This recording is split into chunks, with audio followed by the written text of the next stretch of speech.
Hello student, वेदांत learning app में आपका बहुत बहुत स्वागत है। स्टूडेंट, आज हम जो टॉपिक पढ़ेंगे, आपका बर्नौली का थ्योरम। लेकिन बर्नौली प्रमेय पढ़ने से पहले, बर्नौली थ्योरम पढ़ने से पहले हम थोड़ा सा समझेंगे आपका फ्लूइड मैकेनिक्स के बारे में। यानी हम जानेंगे आपका जो तरल गतिकी है, ठीक है, तरल यांत्रिकी जो है उसके बारे में हम जानेंगे, जिसको हम बोलते हैं आपका फ्लूइड मैकेनिक्स। ओके, तो फ्लूइड मैकेनिक्स, पहले फ्लूइड को समझें। फ्लूइड मींस टू फ्लो, जो आपका फ्लो हो रहा है। फ्लूइड जो भी आपका है, जैसे अगर हम बात करें कि जो आपका कोई भी मैटर है उसको हमने तीन पार्ट में डिवाइड किया, एक सॉलिड, लिक्विड और गैस, यानी ठोस, द्रव और गैस। यहां पर जो लिक्विड और गैस हैं, ये दोनों ही आपके क्या होते हैं, ये दोनों ही आपके फ्लो होते हैं। तो इन दोनों को ही हम किस कैटेगरी में रखते हैं? इन दोनों को ही हम आपका फ्लूइड की कैटेगरी में रखते हैं। किस कैटेगरी में रखते हैं? फ्लूइड की कैटेगरी में रखते हैं, सॉलिड, लिक्विड और गैस। तो हम यहां पर जो पढ़ेंगे वो आपका इसी के बारे में पढ़ेंगे, यानी ये कैसे आपका फ्लो होता है। हालांकि इसमें जो आपके एग्जाम में है वो आपका बर्नौली थ्योरम है, ठीक है, तो वो आपको केवल वहां पे बर्नौली थ्योरम पे ही आपको बेस्ड जो क्वेश्चंस हैं वही आएंगे। लेकिन कुछ एक टर्म जो आपको हैं, जैसे फ्लूइड, वो सारा कुछ पढ़ना है। तो सबसे पहले अगर हम द्रव की बात करें, यहां पर अगर हम घनत्व की बात करें, डेंसिटी की बात करें, यहां पर एक क्वेश्चन आपका बन सकता है, डेंसिटी, घनत्व बराबर क्या होता है? मास अपॉन वॉल्यूम, यानी द्रव्यमान बट्टे घनत्व। क्या होता है? द्रव्यमान बट्टे घनत्व, ठीक है, मास अपॉन वॉल्यूम, द्रव्यमान बट्टे जो आपका घनत्व है, ठीक है। अब यहीं से एक टर्म आपका और बन के आता है, वो होता है आपका रिलेटिव डेंसिटी।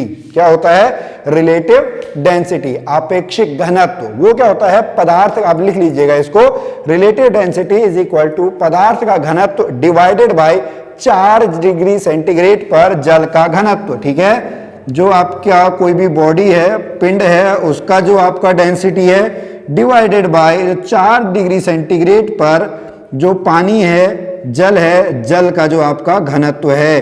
अब यहीं से आपको पॉइंट नोट करना है, ये 4 डिग्री सेंटीग्रेड पे जो जल का घनत्व होता है वो सबसे अधिक होता है। ये आप पॉइंट नोट करेंगे, बहुत बार आपका बन के आ जाएगा, ठीक है। कितने डिग्री सेंटीग्रेड पे? 4 डिग्री सेंटीग्रेड पे जो वाटर का आपका घनत्व है, डेंसिटी है, वो सबसे ज्यादा होता है। और आयतन आपका क्या होता है?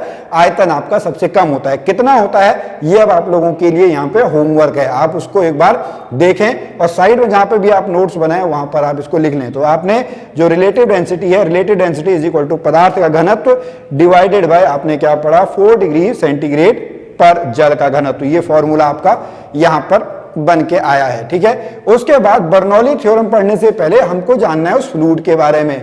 वो जो आपका द्रव है, जो तरल है, उसका जो फ्लो वो किस तरीके का होना चाहिए। तो ये जो आपका है, वो आपका जो फ्लो है वो आपका 2 तरीके का होता है। एक आपका होता है कौन सा? स्ट्रीमलाइन, जिसको हम बोलते हैं आपका धारा रेखीय प्रवाह, ठीक है। क्या बोलते हैं? धारा रेखीय प्रवाह। और जो दूसरा आपका टर्बुलेंट है, वो टर्बुलेंट को हम क्या बोलते हैं? उसको हम बोलते हैं विक्षुब्ध प्रवाह। अब इसको समझते हैं ये क्या चीज है, ठीक है। जब आपका जो लिक्विड है, वो लेयर्स जो हैं, जो आपके पार्टिकल्स हैं, वो पार्टिकल्स आपके क्या हैं? अगर स्ट्रीमलाइंड है, मतलब उनकी वेलोसिटी बिल्कुल एक सेम है, हर जो आपका क्षण है, हर पॉइंट पे आपका उसका जो है वो पोजीशन आपका बिल्कुल सेम है, तो वो आपका एक में चल रहा है जैसे आपके हैं, तो वो आपका किस में आएगा? स्ट्रीमलाइन में। जैसे यहाँ की आप अपनी स्क्रीन पर भी देख रहे होंगे, ठीक है। तो जो आपका ऊपर साइड आपको दिखाई दे रहा है वो आपका कौन सा फ्लो है? वो आपका स्ट्रीमलाइन फ्लो है। लेकिन जब आप नीचे जो देख रहे हैं वो कौन सा आपका फ्लो है? वो आपका टर्बुलेंट फ्लो है। मतलब जो उसमें आपके लेयर्स में जो पार्टिकल्स हैं उनकी जो पोजिशन है, उनकी स्पीड जो है वो अलग अलग होती है। अगर हम बात करें धारा रेखी की, तो धारा रेखी में जो 2 धाराएं हैं वो आपस में एक दूसरे को कट नहीं करती हैं। लेकिन जब टर्बुलेंट में है, तो टर्बुलेंट में आपका वो वहां पे क्या करती हैं? एक दूसरे को कट करती हैं। और वहां पर आपका क्या भंवर जो बनता है, वो भंवर भी आपका बन सकता है। तो ये आपको यहां पर आपका जो स्क्रीन है, उस स्क्रीन में आपको यहां पे दिख रहा होगा, ठीक है। बर्नौली थ्योरम पढ़ने से पहले आपको एक छोटा सा जो कंसेप्ट है वो और यहां पे पढ़ना है, जिसको हम बोलते हैं आपका कंटिन्यूटी थ्योरम। क्या बोलते हैं? उसको हम बोलते हैं आपका कंटिन्यूटी थ्योरम, ठीक है। कंटिन्यूटी थ्योरम हम देखेंगे। तो जो ये कंटिन्यूटी थ्योरम है, इसका सिंपल सा आपको याद करना है, A × V बराबर कांस्टेंट, मीन्स A1 V1 बराबर A2 V2, मतलब area into velocity is equal to constant. मतलब अगर आप एरिया बढ़ा देते हैं तो लिक्विड का जो वेलोसिटी है वो आपका कम हो जाता है, अगर आप एरिया कम कर देते हो तो उसकी वेलोसिटी क्या हो जाती है, इंक्रीज कर जाते हैं। जैसे आपने देखा होगा, आप इस तरीके से पाइप को पकड़ रहे हैं, ठीक है, अगर इसका जो नोजल आपका जो मुंह है वो ज्यादा खुला हुआ है, यानी एरिया आप ज्यादा दे रहे हैं, तो वो कम स्पीड से जाता है। लेकिन जब आप इसको थोड़ा सा दबा देते हैं, अगर आप पाइप को देखिएगा, जब आप गार्डनिंग वगैरह करते हैं तो जब आप पाइप को दबा देते हैं तो आपने एरिया क्या कर दिया, एरिया कम कर दिया, तो जो वाटर है उसकी वेलोसिटी क्या हो जाती है, वाटर की वेलोसिटी बढ़ जाती है। वो कौन सी इक्वेशन से, कौन सी थ्योरम से बन के आया, वो आपका कंटिन्यूटी थ्योरम से बन के आया। तो ये एक छोटा सा कंसेप्ट आपको एमसीक्यू के लिए ये भी याद करना है। अब हम पढ़ते हैं जो हमारा मेन टॉपिक है, वो मेन टॉपिक हमारा कौन सा है, बर्नौली थ्योरम। ठीक है, बर्नौली थ्योरम, बर्नौली एक साइंटिस्ट हैं, उन्होंने जो आपका एक लिक्विड है, ठीक है, जो आपका फ्लो कर रहा है, ठीक है, बहता हुआ एक द्रव है, उसकी ऊर्जा के बारे में बताया है। ठीक है, जैसे हमने ऊर्जा के संरक्षण का सिद्धांत पढ़ा है, law of energy of conservation, वही सेम कंसेप्ट आपका कहां पे लगा है, वही सेम कंसेप्ट आपका यहाँ पे फ्लूइड्स पे लगा हुआ है। जैसे हमने वहां पे पढ़ा था कि जो टोटल एनर्जी है किसी एक सिस्टम में वो कांस्टेंट रहती है। सिमिलरली यहां पर भी आपका क्या होता है, किसी फ्लूइड में अगर वो फ्लो हो रहा है तो उसकी जो टोटल एनर्जी है, वो टोटल एनर्जी आपकी क्या रहती है, कांस्टेंट रहती है। अब तीन तरीके की एनर्जी होती है, पहली आपकी कौन सी होती है, प्रेशर एनर्जी होती है आपका, फिर एक होती है काइनेटिक एनर्जी यानी गतिज ऊर्जा, तीसरी आपकी कौन सी होती है, ग्रेविटेशनल पोटेंशियल एनर्जी। तो तीन आपकी हैं, इन तीनों का जो सम है वो सम आपका क्या रहता है, कांस्टेंट रहता है। ये हमने कहां पे पढ़ा, ये हमने बर्नौली थ्योरम में पढ़ा। इसको डिटेल में पढ़ने के लिए अब मैं ले चलता हूं आपको अपनी कंप्यूटर स्क्रीन पर। स्टूडेंट, अब हम पढ़ते हैं आपका जो हमारा मेन टॉपिक है, वो टॉपिक हमारा है बर्नौली प्रमेय। तो बर्नौली प्रमेय पढ़ने से पहले हम एक टर्म जो समझ लें, वो टर्म है आपका energy of a flowing liquid, यानी बहते द्रव की जो ऊर्जा होती है। यानी जैसे अगर कोई भी आपका लिक्विड फ्लो हो रहा है तो उसमें आपकी ऊर्जा होती है, एनर्जी होती है। वो एनर्जी बेसिकली आपकी तीन तरीके की होती है। एक होती है आपकी काइनेटिक एनर्जी यानी गतिज ऊर्जा, एक होती है उसकी स्थिति के हिसाब से यानी स्थितिज ऊर्जा पोटेंशियल एनर्जी, और एक उसकी होती है आपकी प्रेशर एनर्जी यानी जो आपकी है दाब ऊर्जा। अगर हम बात करें उसके गतिज ऊर्जा की, तो अगर कोई m मास का एक आपका द्रव है, वो v वेलोसिटी से आपका घूम रहा है, घूम नहीं रहा है, v वेलोसिटी से आपका फ्लो हो रहा है, तो उसकी जो काइनेटिक एनर्जी है वो आपकी कितनी होती है, हाफ एम वी स्क्वायर। कितनी होती है, ये फॉर्मूला आप याद रखेंगे, ये फॉर्मूला आपका क्या होता है, हाफ एम वी स्क्वायर। अगर हम इसके जो प्रति एकांक द्रव्यमान पर हम लेके चले, ये तो आपका क्या है, आपका टोटल मास और वेलोसिटी है। लेकिन अगर हम यहाँ पर जो प्रति एकांक द्रव्यमान की बात करें, यानी यूनिट आपके वॉल्यूम की बात करें, तो यहाँ पर ये क्या बन जाता है, ये आपका हो जाता है half rho we square. Half rho we square कितना हो जाएगा, हाफ ये तो वेलोसिटी का स्क्वायर है डिवाइडेड बाय ये वॉल्यूम है। ठीक है, तो हम प्रति एकांक की बात कर रहे हैं, यानी वॉल्यूम आपका कितना है, वॉल्यूम आपका 1 है, तो आपका ये हिस्सा बन जाएगा। तो आपको जो काइनेटिक एनर्जी प्रति एकांक, जो आप प्रति एकांक आयतन जो है उसकी वेलोसिटी गतिज ऊर्जा आपकी हाफ रो वी स्क्वायर हो जाएगी। ऐसे ही अगर हम बात करते हैं आपकी किसकी, जो है स्थितिज ऊर्जा की, तो स्थितिज ऊर्जा आपकी कितनी होती है, स्थितिज ऊर्जा आपकी होती है mgh। अगर हम प्रति एकांक हम किसकी बात करें, आयतन की बात करें, तो ये कितना हो जाता है, रो जी h, m upon V g h हो जाएगा, एम अपॉन वी मतलब वॉल्यूम आपका, मास अपॉन वॉल्यूम आपका कितना हो जाएगा, डेंसिटी हो जाएगा, तो वो आपका कितना हो जाएगा, रो जी एच। यानी अगर हम बात करें द्रव के प्रति एकांक आयतन की जो गुरुत्वीय स्थितिज ऊर्जा होती है, वो होती है आपकी रो जी एच। यहीं पर अगर हम बात करें द्रव के प्रति एकांक एकांक द्रव्यमान की जो गुरुत्वीय स्थिति ऊर्जा होती है, वो कितनी होती है आपकी जी एच। ये नॉर्मल सी आपकी चीजें हैं, बस आपको ये याद रखना है, हाफ रो वी स्क्वायर। उसके बाद जो आपको स्थिति ऊर्जा है वो आपको क्या याद रखना है, वो आपको रो जी एच याद रखना है। और उसके बाद जो आपको यहाँ पर याद रखना है, जो उसकी दाब ऊर्जा होती है, वो दाब ऊर्जा जो उस पर प्रेशर लगाया गया है, वो प्रेशर आपका कितना होता है, वो प्रेशर आपका पी होता है। ठीक है, तो किसी भी बर्तन के जो आपका सरफेस है उस पर जो आपका क्षेत्रफल है ए, उस पर जो लगाया गया जो दाब है वो आपका कितना होता है, पी होता है। तो बस आपको तीन टर्म यहाँ पे याद करने हैं कि बहते द्रव में यानी फ्लोइंग लिक्विड में तीन तरीके की आपकी एनर्जी होती है, काइनेटिक एनर्जी, पोटेंशियल एनर्जी और आपका pressure energy.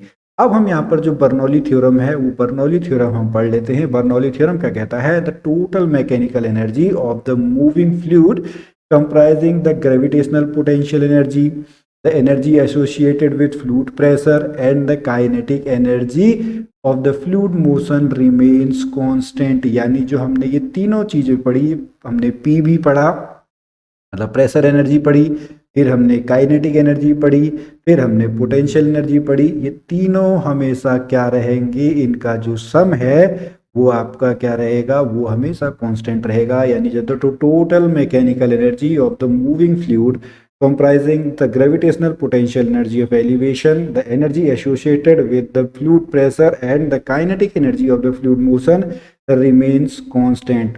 P plus kinetic energy plus potential energy is equal to constant. Hindi में हम इसको समझ लेते हैं। हिंदी में क्या है? जब कोई असंपीड्य और अशांत द्रव या गैस आदर्श तरल रेखीय प्रवाह में प्रवाहित हो रहा है, ये इसके तीन कंडीशन से हैं। ठीक है, आपका है जो है क्या है? असंपीड्य होना चाहिए, नॉन कंप्रेसिबल होना चाहिए, नॉन विस्कस होना चाहिए, और आपका जो है वो स्ट्रीमलाइन फ्लो आपका होना चाहिए। तब प्रत्येक बिंदु पर, प्रत्येक पॉइंट पर जो फ्लो होने वाला लिक्विड है, बहने वाला जो द्रव है, उसकी कुल यांत्रिक ऊर्जा यानी टोटल मैकेनिकल ऊर्जा, जो कि आपकी क्या है? स्थितिज ऊर्जा, गतिज ऊर्जा और प्रेशर ऊर्जा जो है वो हमेशा क्या रहती है? कांस्टेंट रहती है। अब यहाँ पे इसकी कुछ कंडीशंस देख लेते हैं।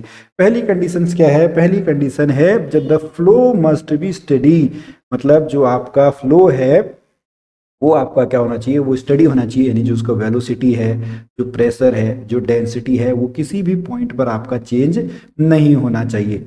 सेकंड अगर हम बात करें, the flow must be incompressible, मतलब जो आपका वो असंपीड्य होना चाहिए। Even when the pressure varies the density must remain constant along the stream line, मतलब वो फ्लो आपका क्या होना चाहिए? स्ट्रीम लाइन होना चाहिए। ठीक है, अगला जो लास्ट यहाँ पे कंडीशन है वो है friction by the viscous forces must be minimal, जो आपका विस्कस फोर्स के द्वारा जो फ्रिक्शन है वो आपका क्या होना चाहिए? वो आपका मिनिमम होना चाहिए। ये आपका क्या आया? ये आपका बर्नौली थ्योरम आया। अगर हम बर्नौली थ्योरम के इक्वेशन की बात करें, देखिए अब यहाँ पे डेरिवेशन जो है, एग्जाम में आपसे डेरिवेशन नहीं पूछा जाएगा, बस आप इस फिगर को यहाँ पे ध्यान रखेंगे। ये एक आपकी नली है, यहाँ से V1 वेलोसिटी से जा रहा है, H1 हाइट पे, P1 प्रेशर के साथ, यहाँ पे हाइट आपकी H2 हो गई, प्रेशर P2 हो गया, और वेलोसिटी कितनी होगी? वेलोसिटी आपकी V2 हो गई। ठीक है, तो ये जो आपका है यहाँ पर जो इक्वेशन आपकी बन के आई, वो इक्वेशन क्या बन के आई? P1 plus half rho V1 square plus rho g H1, ये ए साइड का आपके बन के आया। ठीक है, यहाँ पर जो टोटल आपकी मैकेनिकल एनर्जी है वही आपकी क्या होगी? वही आपकी राइट साइड में पॉइंट नंबर बी पे होगी, P2 plus half rho V2 square plus rho g H2। ठीक है, यहाँ पर ये आपका बन के आया P1 plus half rho V1 square plus rho g H1 is equal to P2 plus half rho V2 square plus rho g H2। अगर हम इसको कांस्टेंट के टर्म में लिखें तो आपको ये इक्वेशन याद करनी है। क्या है? P plus half rho V square plus rho G H is equal to constant. ठीक है, क्या लिखेंगे? P plus half rho we square plus rho ji H is equal to constant. ये आपका जो है ये आपका बर्नौली थ्योरम है। लेकिन अब अगर हम एग्जाम की दृष्टि से देखें तो एग्जाम की दृष्टि से आपका बर्नौली थ्योरम से क्या क्या क्वेश्चन आ सकते हैं? बर्नौली थ्योरम से एक तो आपका जो यहाँ पर आपका है, ये जो कंडीशंस हैं, ये कंडीशंस आपकी पूछी जा सकती हैं।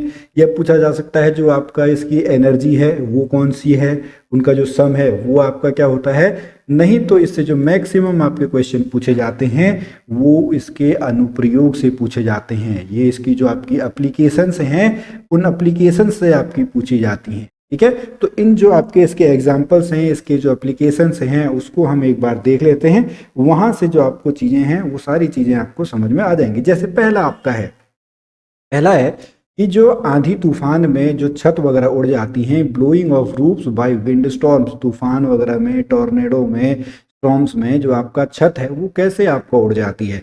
तो इसके पीछे का क्या कारण है? इसके पीछे का कारण आपका बर्नौली थ्योरम है।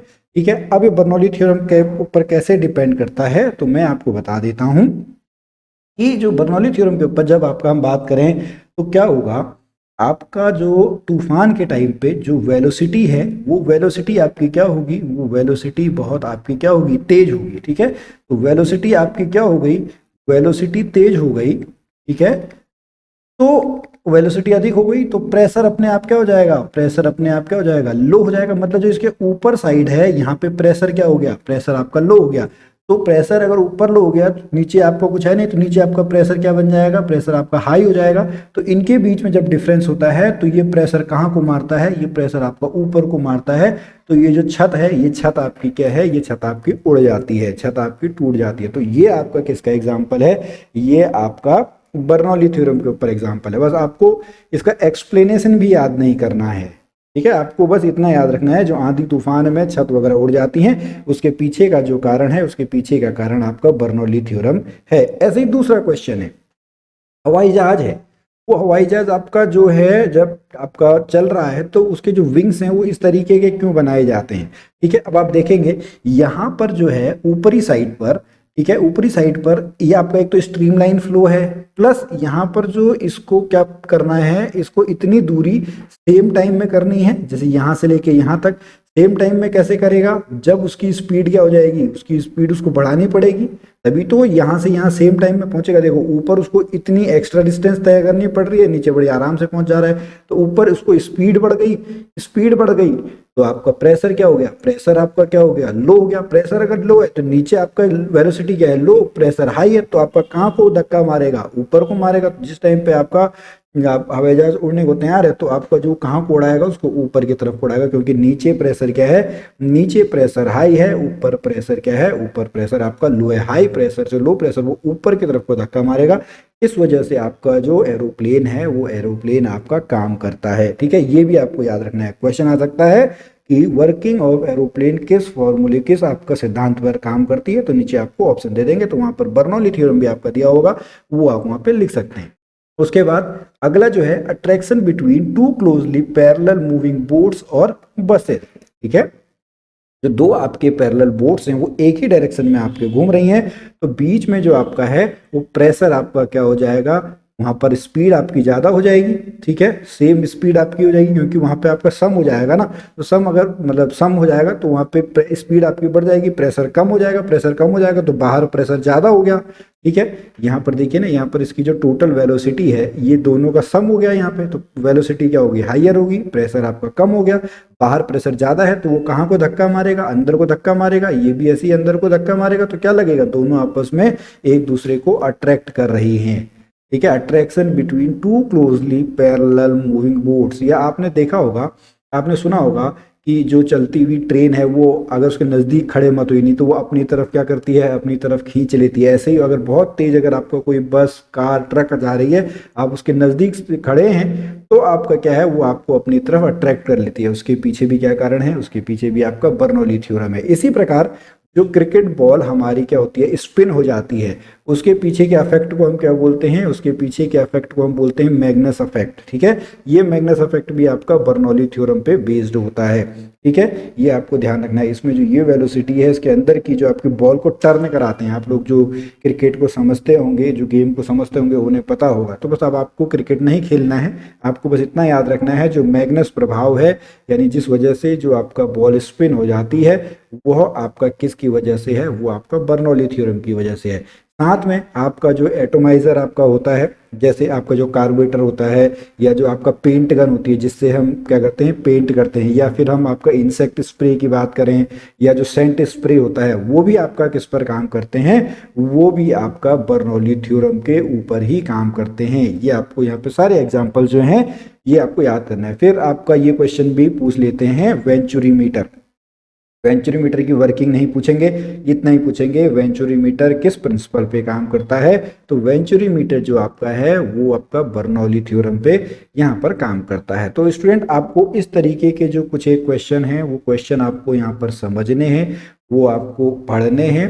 आप इनको पढ़िएगा और जितना भी मैंने आपको ये बताया इनको आप पॉइंट वाइज नोट कर लेंगे, आप अच्छे नंबर ले आएंगे बर्नौली थ्योरम से, अगर आपका यहाँ पर बर्नौली थ्योरम से कोई भी क्वेश्चन आता है। चलिए स्टूडेंट, आज के इस लेक्चर में भी इतना ही। मैं मिलता हूँ फिर आपसे अगली वीडियो में, तब तक के लिए जय भारत, जय उत्तराखंड।